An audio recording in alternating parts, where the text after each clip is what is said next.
அத்தியாயம் 2 தொடர்ச்சி. பிராந்திய ஆபீசர் நானா சாஹேப் சாந்தோர்கர் பஸ்ஸினுக்கு சுற்றுலா போய்க் கொண்டிருந்தார். தானேவிலிருந்து தாதருக்கு வந்து பஸ்ஸினுக்கு செல்லும் வண்டிக்காக காத்து கொண்டிருந்தார். இடையில் பாந்த்ராவுக்கு செல்லும் ஒரு வண்டி வந்தது. அதில் அவர் ஏறி அமர்ந்து பாந்த்ராவுக்கு வந்து என்னை கூப்பிட்டு அனுப்பினார்.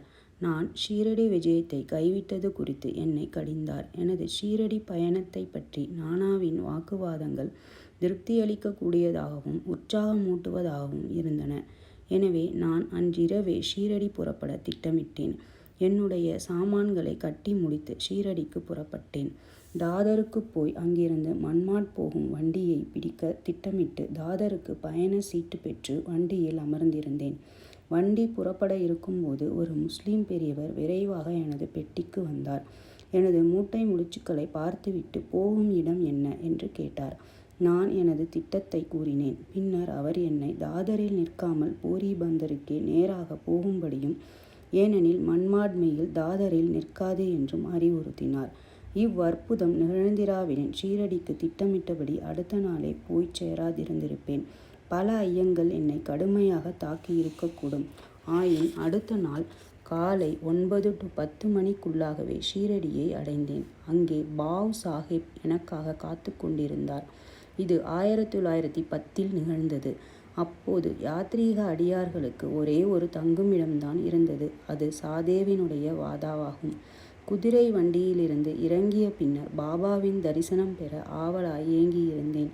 மசூதியினின்று திரும்பி வந்த பெரும் அடியவரான தாத்யா சாஹேப் நூல்கர், சாயிபாபா வாதாவின் மூலையில் இருக்கிறார். முதலில் ஒரு முன்னோடி தரிசனம் செய்துவிட்டு குளித்த பின் சாவகாசமாக பார்க்கலாம் என்று கூறினார். இதை கேட்டவுடனே நான் பாபாவிடம் ஓடி சாஷ்டாங்க நமஸ்காரம் செய்தேன். எனது மகிழ்ச்சிக்கு எல்லை இல்லை. நானா சாஹேப் சாந்தோர்கர் என்னிடம் கூறியதற்கு அதிகமாகவே கண்டேன். என்னுடைய புலன்களெல்லாம் திருப்தியடைந்தன. நான் பசி தாகத்தை மறந்தேன். சாயிபாபாவின் பாதங்களை தொட்டவுடன் ஆசிர்வதிக்கப்பட்ட ஒரு புத்தம் புதிய வாழ்வையே அவர் எனக்கு அருளியதை உணர்ந்தேன். என்னை இச்செயலில் இடைவிடாமல் தூண்டி சாயிபாபாவின் தரிசனத்திற்கு உதவி புரிந்தவர்களுக்கு கடமைப்பட்டதை கருதினேன். அவர்களை உண்மை உறவினர்களாக நினைக்கிறேன்.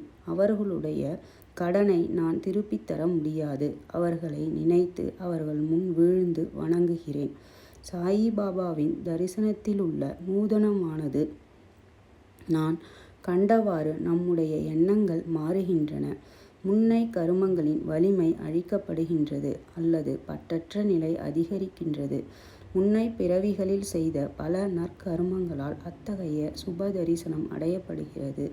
நீங்கள் சாயிபாபாவை கண்டுவிட்டீர்களானால் புற உலகு எல்லாம் சாயிபாபாவாக தோற்றமளிக்கிறது. சூடான விவாதம். குருவின் தேவையை பற்றி எனக்கும் பாலா சாஹேப் பாடேக்கும் இடையில் ஓர் சூடான விவாதம் நான் ஷீரடிக்கு வந்த தினத்தன்று நடைபெற்றது.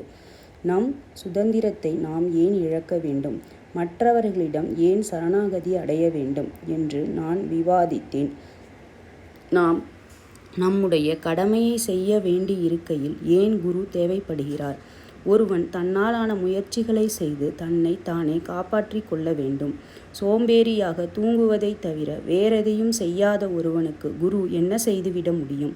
இங்கனம் நான் சுதந்திர எண்ணத்திற்கு வாதாடினேன். பாடே கர்மத்துக்காக தலைவிதி வாதாடி கூறியதாவது, நடப்பது நடந்தே தீரும். பெரியோர்கள் எல்லாம் தோல்வியுற்றிருக்கிறார்கள். மனிதன் ஒரு வழியில் நினைக்க தெய்வம் வேறு வழியில் செயல்படுகிறது. உம்முடைய புத்தி சாதுரியத்தை தள்ளிவிடுக. பெருமையும் அகங்காரமும் உமக்கு உதவாது. கொள்கைகள் மாறுபாடுகள் இவற்றுடன் இவ்விவாதம் 1 மணி நேரத்திற்கு மேல் நடைபெற்றும் வழக்கம் போல் ஒரு முடிவும் காணப்படாது முடிவாக களைப்படைந்து விட்டோம். நானும் மன அமைதியை இழந்தேன். வலிவான சரீர அபிமானம், அகங்காரம் இவை இல்லாவிடில் விவாதமே இல்லை என கண்டேன். அகங்காரமே விவாதத்தை வளர்க்கிறது என்று கூறலாம். பிறகு நாங்கள் மசூதிக்கு மற்றவர்களுடன் சென்றபோது காகா சாஹேப் தீட்சித்தை பாபா பின்வருமாறு வினவினார். சாதே வாதாவில் என்ன நடந்து கொண்டிருந்தது? விவாதம் எதை பற்றியது என்று கூறி என்னை உற்று நோக்கி மேலும் வினவியதாவது, ஹேமட்பந்த் என்ன கூறுகிறார்? இவ்வார்த்தைகளை கேட்டு நான் மிகவும் ஆச்சரியமடைந்தேன். நான் தங்கியிருந்ததும் விவாதம் நடந்ததுமான சாதே வாதாவானது மசூதியினின்று நல்ல தூரத்தில் இருக்கிறது. சர்வ வியாபியாகவும் அகத்திலிருந்து ஆட்டி வைப்பவராகவும் இல்லாவிடில் எங்களது விவாதத்தை பாபா எங்கனம் அறிந்திருக்க முடியும். முக்கியமானதும் ஞானம் மிளிர்வதுமான பட்டம். சாயிபாபா என்னை ஏன் ஹேமாட் பந்த் என்னும் பெயரால் அழைக்க வேண்டும் என்று நான் எண்ணமிட ஆரம்பித்தேன். இச்சொல் ஹேமத்ரிய பந்த் என்ற வார்த்தையிலிருந்து திருத்தப்பட்டதாகும். இந்த ஹேமத்ரிய பந்த் யாதவ அரச வம்சத்தைச் சேர்ந்த ராமதேவ் மகாதேவ் என்ற தேவகிரி அரசர்களின் புகழ்பெற்ற மந்திரி ஆவார். கல்வி கேள்வி நிரம்ப பெற்று நற்பண்புகள் நிறைய பெற்ற அவர் ஆன்மீக விஷயங்கள் அடங்கிய சதுர்வர்க்க சிந்தாமணி மற்றும் ராஜ பிரசஸ்தி போன்ற பல உயர்ந்த நூல்களின் ஆசிரியரும் ஆவார். கணக்கு பேரேடுகளில் புதிய முறைகளை கண்டுபிடித்து புகுத்தியவரும் மற்றும் மராத்திய சுருக்கெழுத்தின் கர்த்தாவும் ஆவார். ஆனால் நான் முற்றிலும் மாறுபட்டவன், அறிவற்ற, ஓட்டமற்ற, நடுத்தர எண்ணத்தோன். எனவே அந்த பட்டம் எனக்கு எதற்காக சூட்டப்பட்டது என்பது விளங்கவில்லை. ஆனாலும் அதை குறித்து தீவிரமாக சிந்தித்து அது என் அகங்காரத்தை அழித்து பணிவாகவும் அடக்கமுடனும் இருக்க வேண்டும் என்பதற்காகவே அளிக்கப்பட்டது என நினைத்தேன். விவாதத்தில் எனக்குள்ள புத்தி சாதுரியத்துக்காகவும் அது எனக்கு வழங்கப்பட்டதாகும். எதிர்கால நிகழ்ச்சிகளை உற்று நோக்கில் பாபாவினது சொற்கள் தாபோல்கரை ஹேமாட் பந்த் என அழைத்தது முக்கியமானதும் தீர்க்க தரிசனம் நிறைந்ததும் ஆகும். ஏனெனில் மிகவும் புத்திசாலித்தனமாக சாயி சமஸ்தானத்தின் நிர்வாகங்களை கவனித்து எல்லா கணக்குகளையும் நன்றாக வைத்திருந்தது. முக்கியமானதும் ஆத்மார்த்த விஷயங்களான ஞானம், பக்தி, அவாவின்மை, நான் தன்மையை சரணமிடுதல், தன்னையுணர்தல் போன்றவற்றை குறிக்கும் சாயி சச்சரிதம் என்ற அத்தகைய சிறப்பான நூலின் ஆசிரியராகவும் இருந்ததை காண்கிறோம். குருவின் தேவையை பற்றி ஹேமாட் பந்த் பாபா இவ்விஷயத்தை பற்றி என்ன சொன்னார் என்று எவ்வித குறிப்பும் விட்டு வைக்கவில்லை. ஆனால் காகா சாஹேப் தீட்சித் இவ்விஷயத்தை எனது குறிப்புகளில் பதிப்பித்துள்ளார். ஹேமட் பந்தின் சாயிபாபா சந்திப்பின் அடுத்த நாளில் பாபாவிடம் காகா சாஹேப் தீட்சித் சென்று தான் ஷீரடியை விட்டு போக வேண்டுமா என கேட்டார். பாபா ஆம் என்றார்.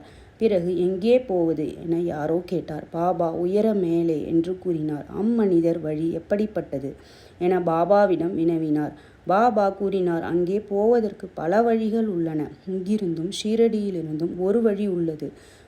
பாதை கடினமானது. புலிகளும் ஓநாய்களும் வழியிலுள்ள காடுகளில் உள்ளன. நான் காகா சாஹேப் தீட்சித் கேட்டேன், ஒரு வழிகாட்டியை நாம் அழைத்து சென்றால் என்ன? அதற்கு பாபா கூறினார், அப்போது கடினமில்லை. புலி, ஓநாய், படுகுழிகள் முதலியவற்றிலிருந்து உன்னை விலக்கி உன் குறிக்கோளை அடைய நேரடியாக அழைத்து செல்வார். வழிகாட்டி இல்லை என்றால் காடுகளில் நீ காணாமல் போகலாம் அல்லது படுகுழியில் விழும் அபாயம் இருக்கிறது. இந்நிகழ்ச்சியின் போது தாபோல்கரும் அறை அருகே இருந்தார். இதுவே குரு அவசியமா என்னும் விவாதத்திற்கு பாபாவின் பதில் என்று எண்ணினார். ஒரு மனிதன் சுதந்திரமானவனா அல்லது கட்டுப்பட்டவனா என்னும் விவாதம் ஆன்ம விஷயங்களில் உபயோகமில்லை என்றும் இவ்வத்தியாயத்தின் மராத்தி மூலப்பதிப்பில் விளக்கப்பட்டபடி பெரிய அவதாரங்களான ராமர், கிருஷ்ணர் முதலியோர் தமது குருக்களான வசிஷ்டர், சாந்திபனி ஆகிய முனிவர்களிடம் தன்னை அறிவதற்காக சரணடைந்தார்கள் என்றும் குருவினுடைய உபதேசத்தினாலேயே பரமாத்மீகம் அடையப்படுகிறது என்றும் நம்பிக்கையும் பொறுமையுமே அத்தகைய முன்னேற்றத்திற்கு தேவையான நற்பண்புகளாம் என்பதுமே பாபாவின் திருக்குறிப்பாம். ஸ்ரீ சாயியை பணிக, அனைவருக்கும் சாந்தி நிலவட்டம். ஸ்ரீ சாயியை பணிக, அனைவருக்கும் சாந்தி நிலவட்டம். ஸ்ரீ சாயியை பணிக, அனைவருக்கும் சாந்தி நிலவட்டம். இத்துடன் அத்தியாயம் 2 முடிவடைகிறது. 3வது அத்தியாயத்தை அடுத்த வீடியோ தொகுப்பில் பார்க்கலாம். நன்றி.